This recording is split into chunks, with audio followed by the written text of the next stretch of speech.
গাজীপুরের কাপাসিয়ায় একই পরিবারের ৩ শিশুসহ ৫ জনকে নৃশংসভাবে গলা কেটে হত্যা করেছে দুর্বৃত্তরা।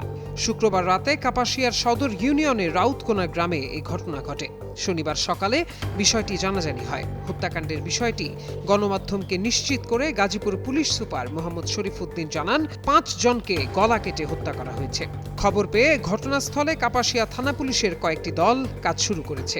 ওই এলাকার বাসিন্দা ফোরকান মিয়ার স্ত্রী শারমিন, মেয়ে মিম, মারিয়া ও ফারিয়া এবং ফোরকান মিয়ার শালক রসুল মিয়া হত্যাকাণ্ডের শিকার হন। এই ঘটনার মূল হোতা হিসেবে সন্দেহভাজন ফোরকান মিয়া পলাতক রয়েছেন। পরিবারটি রাউতকোনা গ্রামের প্রবাসী মনির হোসেনের বাড়িতে ভাড়া থাকতেন বলে জানায় স্থানীয়রা। কি হয়েছে? মিনিস্টার ফ্রিজ কিনে হাম্বা জিতেছে।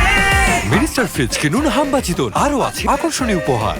শনিবার সকালে ওই বাড়ির বসতঘরের মেঝেতে ৩ শিশুর মরদেহ পড়ে থাকতে দেখেন তারা। এছাড়া রসুল মিয়ার মরদেহ খাটের উপর এবং শারমিনের মরদেহ জানলার সঙ্গে রশি দিয়ে বাঁধা অবস্থায় দেখা যায়। পুলিশ জানায়, সন্দেহভাজন ফোরকানের গ্রামের বাড়ি গোপালগঞ্জ জেলায়। প্রাথমিকভাবে পারিবারিক কলহের জেরে সেই ঘটনা ঘটিয়েছে বলে ধারণা করা হচ্ছে।